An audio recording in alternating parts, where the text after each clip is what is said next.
Hello students, I am S.V. Thakur, known as Thakur Sir in Delhi. अपना channel physics bye Thakur sir. कैसे हैं बच्चों? आपने electrostatics की पूरी कॉन्सेप्ट लिया, एनसीईआरटी को सॉल्व किया, एस.सी. वर्मा की बुक से बहुत सारे प्रॉब्लम्स आपने किया, आई इरोडोव से भी आपने अभी तक 3.10 तक प्रॉब्लम को किया।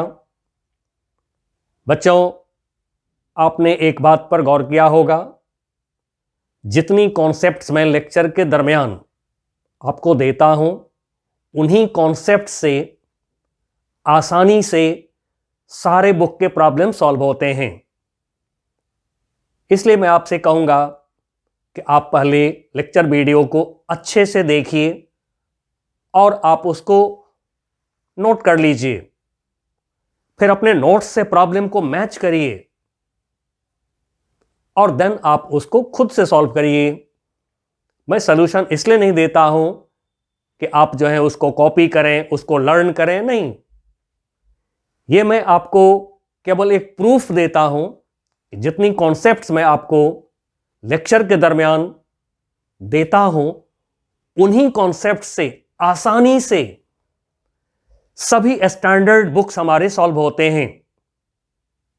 और बच्चों, जैसा कि आपको अब पता है कि लेक्चर्स हमें कहां मिलेंगे, तो सभी चैप्टर्स के हमने प्लेलिस्ट बनाया हुआ है।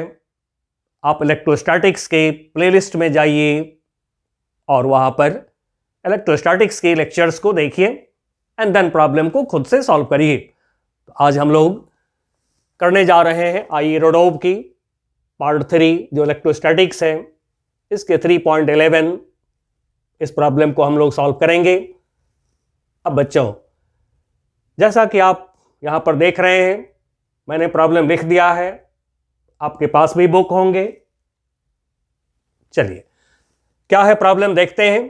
A system consists of a thin charged wire ring of radius r and a very long uniformly charged thread oriented along the axis of the ring with one of its ends coinciding with the center of the ring. The total charge of the ring is equal to q, small q. The charge of the thread per unit length, जो thread पे charge है, charge per unit length is equal to lambda. Find the interaction force between the ring and the thread. चलिए, problem को पढ़ लिए हैं। अब इसका पहले हम लोग एक फिगर ड्रॉ कर लें एंड देन फिगर से मदद लेते हुए आराम से आप इसको सॉल्व कर सकते हैं। दूसरी बात है कि मैं कई बार एक बात बताया हूं, फिर मैं बता रहा हूं आपको, थोड़ा थोड़ा मैं ऐसे लाइन ड्रॉ करके और हैंड्स एक्स्ट्रा कुछ कॉन्सेप्ट्स होते हैं जो हमें प्रॉब्लम को सॉल्व करने में आसान बनाते हैं, या फिर जो है यहां पर कुछ जो इंपॉर्टेंट बातें होते हैं वो मैं लिख दिया करता हूं, जिससे कि हमें मदद मिले और आसानी से हमारा प्रॉब्लम सॉल्व हो। चलिए, तब हम लोग आगे बढ़ते हैं। फिगर को पहले ड्रॉ करें। अब जैसा कि आपको ऑलरेडी पता है, आपने लेक्चर के दरमियान पढ़ा है, सर्कुलर रिंग के सेंटर पर इलेक्ट्रिक फील्ड को आपने देखा, सर्कुलर रिंग के एक्सिस पर इलेक्ट्रिक फील्ड को आपने निकाला। अब इन्हीं कॉन्सेप्ट्स को यहां पर हम लोग यूज करेंगे। तो ये हमने लिया एक सर्कुलर रिंग। अब ये रिंग जो है इस समय हमारे प्लेन में नहीं है, ऐसे नहीं है, ये रिंग है वर्टिकल, खड़ा है रिंग। आपके नोटबुक पर जो रिंग होगा ऐसे इस तरह से वर्टिकल रिंग होंगे, खड़े होंगे रिंग। तो वर्टिकल रिंग को जब भी दिखाते हैं तो थोड़ा सा इस तरह की शेप दिखाना होता है, 3D फिगर है। अब ये जो रिंग है, इसका रेडियस r, इस पे जो टोटल चार्ज है पॉजिटिव चार्ज है, जैसा कि प्रॉब्लम ने हमें बताया है। तो जो पॉजिटिव चार्ज है इसके ऊपर, ये total positive charge is plus Q। जैसा कि आपको पता है कि कोई भी रिंग जो है इसके सेंटर पे जो परपेंडिकुलर होते हैं, ऐसे ये रिंग हमने 2D फिगर में ले लिया है। आप अपने नोटबुक पर ऐसे सर्कल बनाइए, इस पे एक अपनी पेन को ऐसे खड़ा करिए, ये पेन हो गया एक्सिस ऑफ द रिंग। अब यदि हम रिंग को ऐसे रोटेट करा दें 90 डिग्री से, तो क्या होगा, ये जो एक्सिस है ये एक्सिस भी 90 डिग्री से रोटेट कर जाएंगे। तो फिर ये हो गया axis of the ring, this is axis of the ring. अब अकॉर्डिंग टू प्रॉब्लम, जो हमें प्रॉब्लम में कहा गया है, a very long uniformly charge thread is oriented along the axis of the ring. एक थ्रेड है एक्सिस ऑफ द रिंग के अलोंग, वेरी लॉन्ग कहने का मतलब इनफाइनाइट लेंथ लेंगे हम, लेंथ इनफाइनाइट होगा इसका, with one of its ends coinciding with the centre of the ring.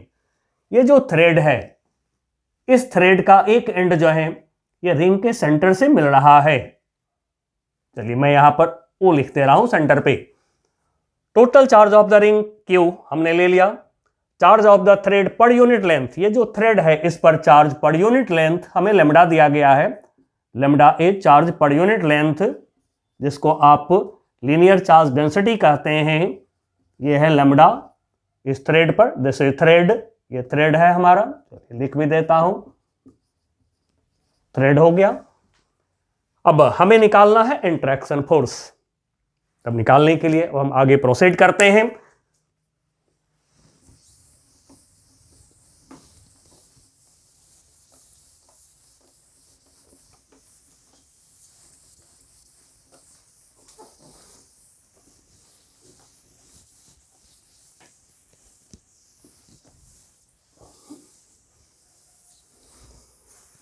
सबसे पहले रिंग के सेंटर से x डिस्टेंस पर, यहां से x डिस्टेंस पर हम लोग एक पॉइंट ले रहे हैं। लेट अस सपोज ये पॉइंट है P। अब इस पॉइंट P पर इलेक्ट्रिक फील्ड हम निकालेंगे। तो जैसा कि हम लोगों ने ऑलरेडी लेक्चर के दरमियान due to circular ring, due to uniformly charged straight rod, सारे कुछ निकाल चुके हैं, तो फिर उसकी कॉन्सेप्ट को अब हम लोग डायरेक्ट यूज कर लेंगे। तो आपने यूनिफॉर्मली चार्ज्ड रिंग से जो इलेक्ट्रिक फील्ड निकाला on the axis of the ring, ये मिला था हमें 1/4 पाई एप्सिलॉन नॉट, या फिर इसको K भी लिखते हैं जैसा कि आप लिखते आ रहे हैं, 1/4 pi epsilon not, charge of the ring Q, distance of the point from centre of the ring x, divide by r square plus x square power 3/2। चलिए ये हम लोगों ने ड्राइव कर रखा है ऑलरेडी। तो अच्छा होता है कि आप रिंग की वजह से potential on the axis of the ring, electric field on the axis of the ring, इसके फॉर्मूला को थोड़ा याद रखिए, तो प्रॉब्लम जल्दी होंगे, क्योंकि कॉम्पिटिटिव प्रॉब्लम कर रहे हैं आप इस समय। तो at distance x electric field of the ring, ये हमने लिख लिया। अब यहां पर डायरेक्शन क्या होगा, यूनिट पॉजिटिव टेस्ट चार्ज को यदि यहां रखेंगे, ये पॉजिटिव रिंग है उसको रिपल करेगा इधर, तो डायरेक्शन इलेक्ट्रिक फील्ड का ये हो गया, मैग्नीट्यूड ऑफ इलेक्ट्रिक फील्ड ये हो गया हमारा। अब हम पॉइंट P पर एक इस थ्रेड का स्मॉल एलिमेंट ले रहे हैं। मान लें कि इस एलिमेंट की जो लेंथ है यह है dx। अब इस एलिमेंट पर जो चार्ज है, स्मॉल एलिमेंट है तो चार्ज भी स्मॉल होगा, चार्ज को dq बोल रहे हैं। अब ये जो dq चार्ज होगा इस एलिमेंट पर, हम यहां से निकाल सकते हैं charge equal to lambda into length, तो ये हो गया लैम्डा, और length of element is dx dx। अब इलेक्ट्रिक फील्ड हमें मालूम है पॉइंट P पर, जैसा कि आपने पढ़ा हुआ है F equal to Q into E. यदि एक पॉइंट पर charge small q, electric field E होते हैं, तो फिर F equal to Q E, ये आप फॉर्मूला यूज करते आ रहे हैं, तो इसी फॉर्मूला को अब हम यूज कर रहे हैं। तो फिर इस एलिमेंट पर जो फोर्स होगा, नाउ फोर्स इसको dF से डिनोट कर रहे हैं, magnitude of force dF on the element of the thread. तो ये जो थ्रेड की जो एलिमेंट है, अब इस पर force dF equal to Q into E. ये जो फॉर्मूला हम यूज करेंगे, Q के जगह पर हम लेंगे dQ, बिकॉज ये एलिमेंट बहुत छोटा है, एक पॉइंट चार्ज के तरह, क्योंकि D से डिनोटेड है तो पॉइंट चार्ज के तरह हो गया। तो फिर Q इंटू ई, तो dQ इंटू ई, तो ये हो गया dQ इंटू ई। अब E को रखिए, रखने के बाद जो है इंटीग्रेट कर दीजिए बस। तो चलिए अब आगे बढ़ते हैं।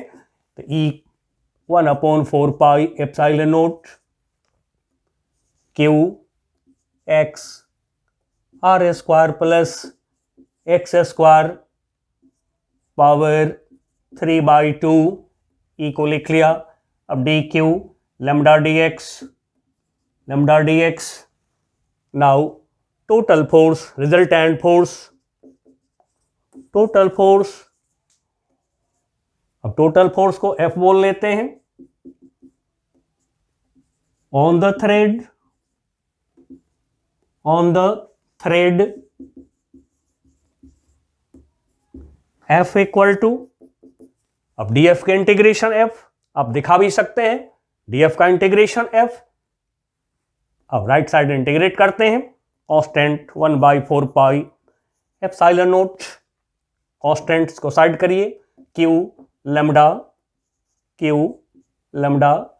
इनसाइड इंटीग्रेशन रह जाएंगे x, एंड डिनोमिनेटर में r square plus x square power इसका 3/2 dx यहां लिखें या यहां लिख देता हूं dx। अब लिमिट क्या होगा, तो आराम से लिमिट्स को चेक करिए। x का इनिशियल वैल्यू हम O पर लेंगे तो 0 लेंगे,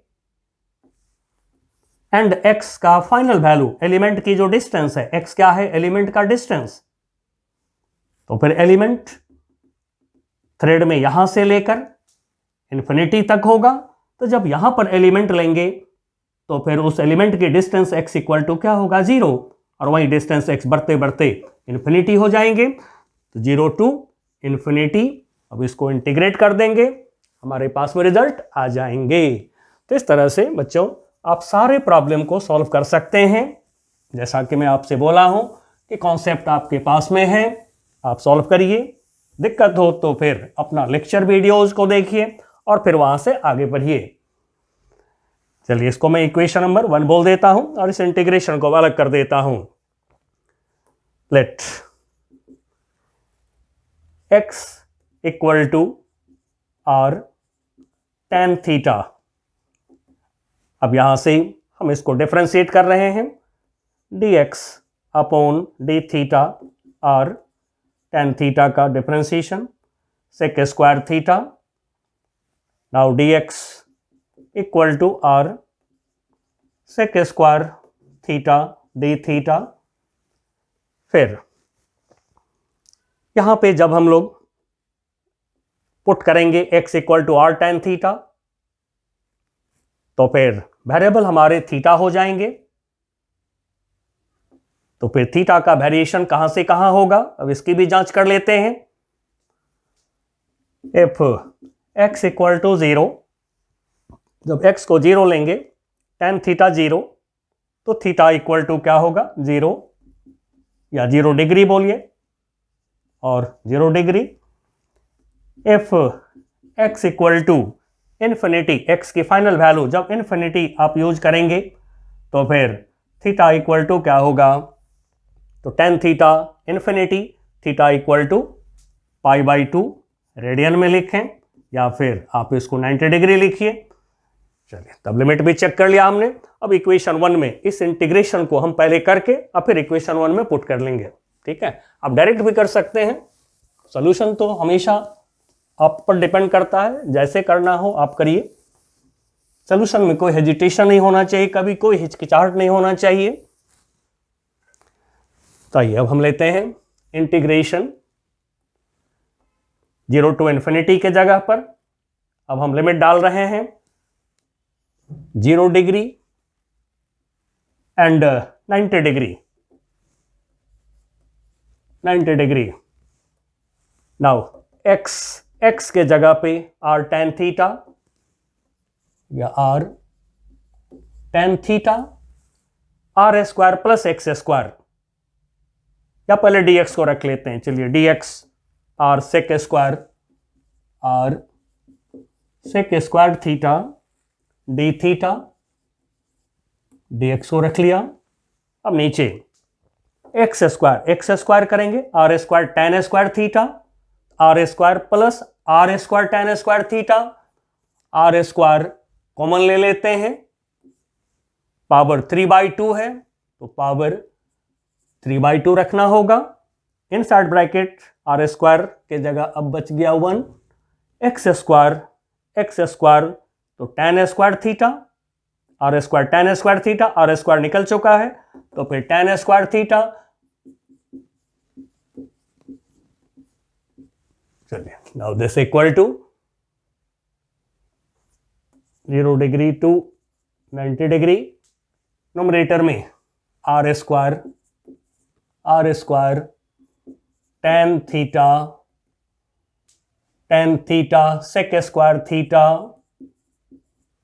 d theta divided by r square पर पावर 3/2 डालेंगे, 2 से 2 कैंसिल होंगे तो क्या बचेगा, r क्यूब बचेंगे, 1 plus tan square theta, power इस पर 3/2 पावर 3/2। अब देखिए क्या होगा, sec स्क्वायर थीटा पर पावर 3/2 डालेंगे, स्क्वायर कैंसिल हो जाएगा तो sec क्यूब थीटा बचेंगे।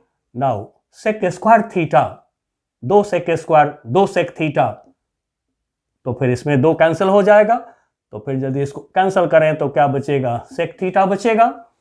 Now r square 2r cancel करें, एक r बचेंगे नीचे, करते चलिए अब इंटीग्रेशन।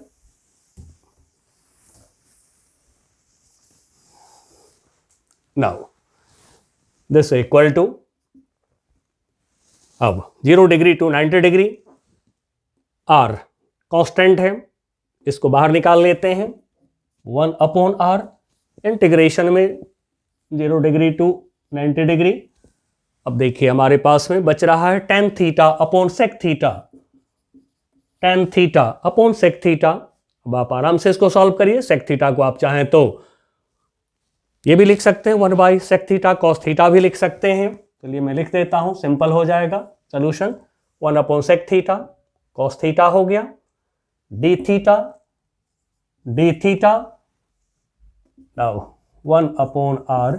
अब देखिए tan थीटा cos थीटा को मल्टीप्लाई करिए तो क्या बचेगा, sin थीटा।